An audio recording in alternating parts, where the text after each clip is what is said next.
Hello, and welcome back to a series that I haven't touched since 2014. I'm joined by the fantastic Michelle Franklin. Hello, Michelle. Hello, Mark. Hello. I'm very glad to be on this adventure with you this time. Yeah. Archaeoscoop. I haven't done one of these for a while. I let go of Archaeoscoop more or less when I started doing Watching Brief with Andy. And in recent months and years, I've come to appreciate the value of just looking at good news. Oh no, no, no, Good, no, no, no. good news in the archaeological and historical Exactly. landscape. Exactly. Yeah. Without thinking or having to think too much about what's actually happening behind the headlines. And so, for folks at home, I am going to be continuing Watching Brief with Andy, and we will be continuing that sort of journalism. But it's something that he in particular isn't interested in doing. Is just looking at a news story and going, "Ooh, isn't this interesting?" Whereas I kind of need it. I'm at a point where I just need I need to not just be thinking about frankly the archaeologists behind the archaeology all the time. You know that's where we're at. We Um, definitely need it. I don't know if it for those who are only listening or watching, maybe. yeah.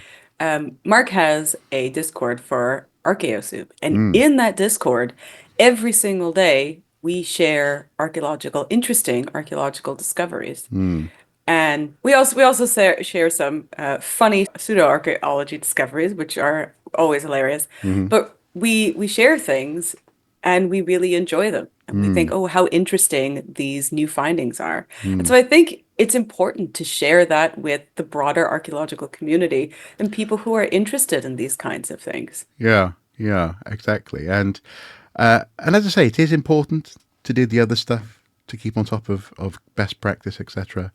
But also, I've got a story that I'd like to share with you. So the first story I'd like to share today is headlined "Rare Iron Age Textile is going on display for the first time." It's an Iron Age textile from Scotland, and it's actually a piece of fine woven yarn that's 2,500 years old, and it was previously. That's the dog. Hello, Morty. You okay? Ah, show the wee man! Yeah. Pick him up! Morty, up you go. Pick him up! Up. There you go. There you go. Good boy. Hello. Leave it in the video for everybody watching. Oh my God. Hi, Morty. I love you. He's so cute, isn't he? I love you, wee Hello. man. Hello. Oh, Oh, he wanted bless. to say hello to He did. He Daddy. did. Oh my goodness, he's so cute. Oh my gosh. Yeah, he does love a good hug. Um, Leave this for people on the Patreon. I will. I Oh. will. But the textile was previously thought to be too fragile to display. But following conservation work, it's gone on permanent display at the Scottish Crannog Centre in Perthshire, and it's believed to be the oldest of its kind, discovered in 1979. It's a heck of a thing, and it reminds me of the sock, the Jorvik Viking sock that we have in down in York, and it's nice to see how these textures and these textile textures and weaving patterns were being put together in ancient times. Now, also, there's no evidence that a dodecahedron was used to make this either. None You need whatsoever. you need you need to insert your dodecahedron song. Commando decahedron, what are you for? Don't say knitting, that's not what you're for. This. Roman dodeca. Yeah, exactly. Yeah. Precisely. I just want to point out on that story, I don't think people understand how difficult it is to find textiles. Oh yeah. The the farther back, everybody thinks, oh, like ancient Egypt, oh, it's so easy to find textiles. It is absolutely not. Textiles of all shapes and sizes, if they're not preserved in something like a bog for the humic acid, it Mm, is so hard to actually get textiles that are preserved properly. yeah. Sometimes you'll get a square piece, Hmm. sometimes you'll get a couple of threads, Yeah. and that's it. You won't to get a whole piece is really special. Yeah. And particularly, so in this instance, it's yarn, but if you're dealing with textiles that are flax or some other fibrous material, it's all about having anoxic conditions where bacteria can't eat away at it, and having that sealed as well. And at the Crannog Centre and the excavations that were done there, that was a place where essentially burning resulted in houses on stilts collapsing into the water and being very quickly covered up, and being denied that oxygen to eat away at the stuff. So, yeah, it's a canny survival. And I'll link below as well, actually, to an interview I did a few years ago now with someone there. They've got all sorts of stuff that's up there, and it's well worth a visit as well if you ever get a chance. Which museum is it again, Mark, that they're putting it on display? The Scottish Crannog Centre in Perthshire.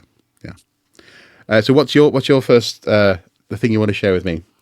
As ever, I would love to talk about cheese. And I love, and anytime there's a story in archaeological news where they've discovered cheese, like that 3,200-year-old Egyptian cheese that was found, any time I am very much interested, and also maybe would try it. But this one, Would you this would one is you would you more, have a nibble, like, regardless? if if science said, you know what, it's fermented enough Yeah. that you won't die or get botulism from Yeah. it, I might consider giving it a go. I really do. I joke, I always say would, and I would, as long as I could know that it was scientifically Okay. safe to test. Okay. If it's just, ooh, floor cheese. Just kidding. Or I don't yeah. think I would be that adventurous No. because I've had food poisoning many times in my life. Hmm. I've been hospitalized for it. But we give a wee nibble Yeah. if it were allowed. This one is actually right up my alley Hmm. because this has to do with a manuscript and cheese board origins discovered in Tudor manuscript. Tudor times is not my specialty, but Hmm. according to a 16th century pamphlet, cheese was regularly eaten at the end of a meal in Tudor times. Now, there's no saying as to whether this was invented in Tudor times. Hmm. I still happen to think that it was probably invented in France, which is where they got the idea from. But the tradition, the article states that the tradition of having a cheese board at the end of the meal dates back at least 400 years in England, according to historians studying the oldest English book on cheese, a Hmm. book we should all read. The origins of this postprandial staple, I love that word, were uncovered in the Elizabethan manuscript during work to transcribe the original handwritten text held at the University of Leeds by Hmm. Tudor reenactors at Kentwell Hall in Suffolk. The 16th century document, titled A Pamphlet Compiled of Cheese, containing the differences natures qualities and goodness of the same, as Uh-huh. it is written in layman English, had been known until it was bought at auction in 2023. Okay. Oh, nice. Is there any word on whether there's any types of cheese that aren't so common today, perhaps? Oh, No, not as far as I know. It just talks about the transcript in general, but uh-huh. it doesn't seem to. It gives the title and says that it was eaten afterward. But and they even have, if you do take a look at the picture in this article, which we can link to below, Hmm. it has the title that says pamphlet compiled of cheese, and goes on for the whole title. It does describe that it was eaten after the meal. Uh-huh. But it doesn't say the names of the cheese, unfortunately. So we'll just call them Bob and Susan.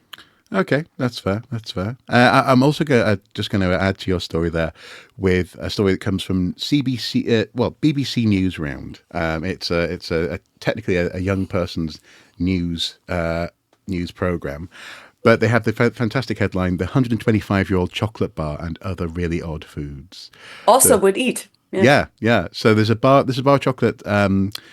Victorian, and was set to be sold. Is set to be sold in June at auction for between 250 and Is it in the £400. shape of the Green Man? It's not, it's not in the shape of the Green Man, but they do have in their list a 285-year-old lemon, the Oh, ancient fossil of fruit, 2,000-year-old bog butter. oh, I love that one. Yeah, bog butter, and a 340-year-old cheese. Yeah, this was from a shipwreck. Crikey. So yeah, so check those out. I'll link to those as well. My second main news story, though, is a slightly more sort of grown-up archaeological news story. in so much as it's talking about what we can tell from animal remains.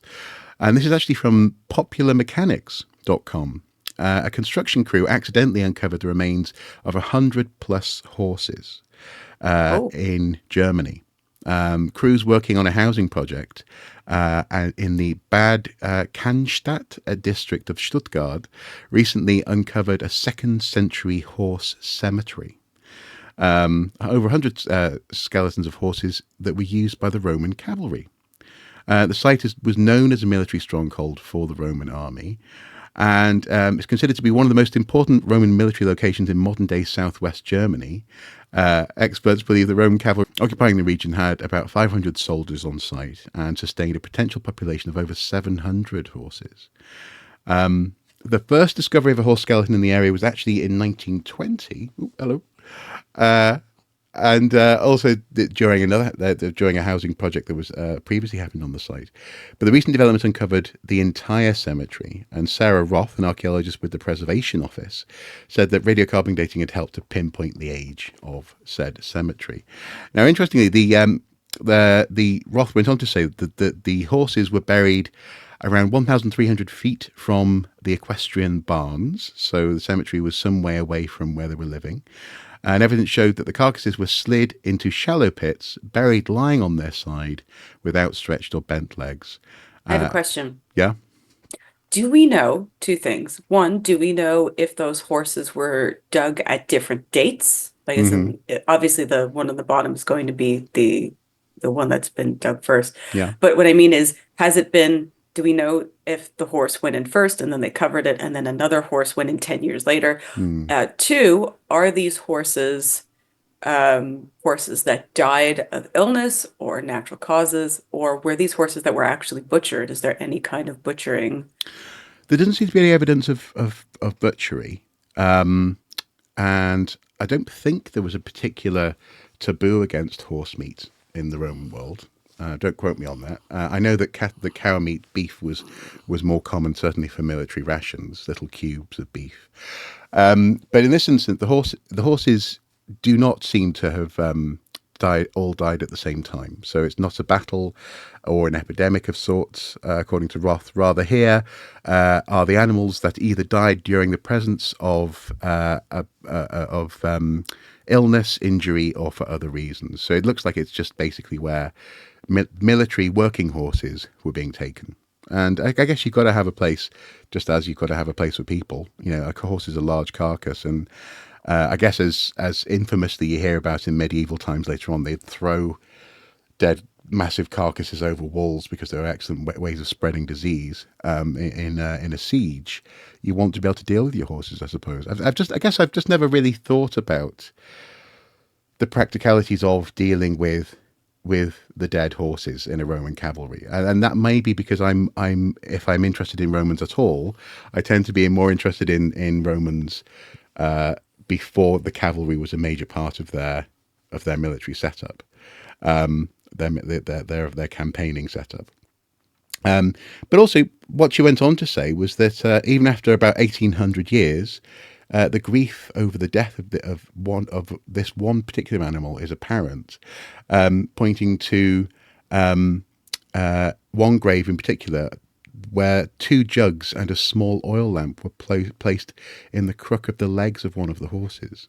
Oh, that's interesting. Yeah, grave goods, as they say here, typically reserved for humans, and probably reflects a particularly close connection between an owner and their horse. So that's nice as well. You know, I'm sure Morty would appreciate that the horses are being looked after. If he wasn't just like, just hold me. So what's your second story then? Speaking of Romans, we have Roman penises in the chat. Yay! Okay. Yay. Uh huh. It is not Friday, so we can't claim Phallus Friday, but Uh a Roman phallus, a very tiny Roman penis huh. was Yep. discovered at Frontier Fortress, is what the headline is. Excavations at Vindolanda near Yep. Hadrian's Wall have Yep. unearthed a miniature phallus pendant. And if you look at the picture, if you'll look at the article, it is so very cute. It's about the size of a thumb. It's very small. Uh-huh. It's black and it's carved in stone. So it says Vindolanda, obviously meaning white field or white moor, was a Roman auxiliary fort guarding just south of Hadrian's Wall. Between 85 AD and 370 AD, no fewer than 9 timber stones Mm-hmm. and forts were built on this site. Mm. And recently, there is an ongoing excavation there, and recently they found this little tiny penis pendant. Yeah. How do we know it's a pendant? Well, in Roman times in general, penises were used to ward off evil. It was Mm. sort of a symbol of virility and therefore good luck.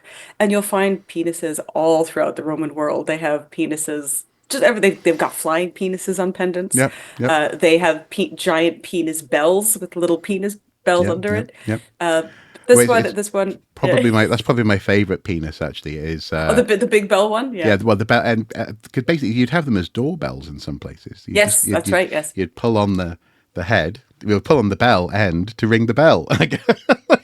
yes, exactly. This miniature phallus pendant was made from jet Uh, in the remains of a fourth century wall. So that's how old it is.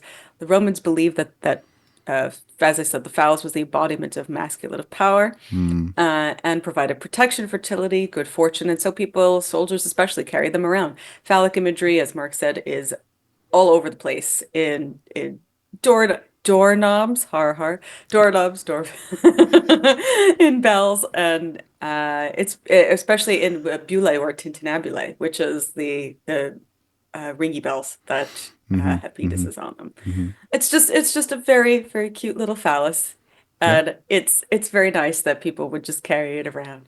Miniature phallus pendant follows from a 2024 discovery at Vindolanda, where archaeologists discovered another phallus of a symbol carved into a stone slab. There you go. They cannot stop finding them. Vinderland is just up the road from me, and I've got a couple of relevant videos I'll link to below.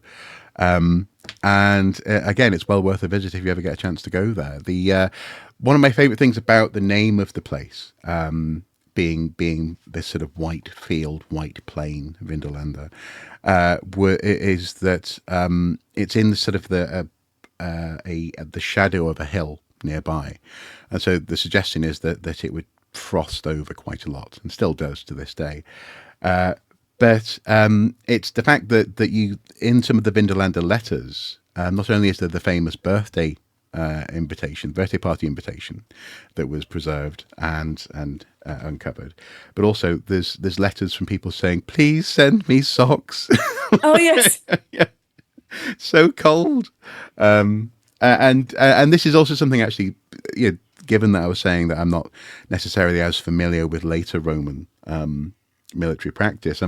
It's also interesting how most people don't tend to think of the Romans as being as having happened over the course of 1,000 years or more. And in that sense, the later Romans wearing socks, wearing trousers, looking not really like you see certainly in film and TV. And in this instance, yeah. And these socks and trousers were also not made with the dodecahedron. No, they weren't. No, and actually, speaking of which, I saw a photo of a dodecahedron the other day, where I mean the dimension basically is huge. Like Yeah. who unless you're knitting something for a phallus, perhaps you're not going to use one of those rings for a thumb, you know, or a little finger. So, yeah, Roman dodecahedron, what are you for?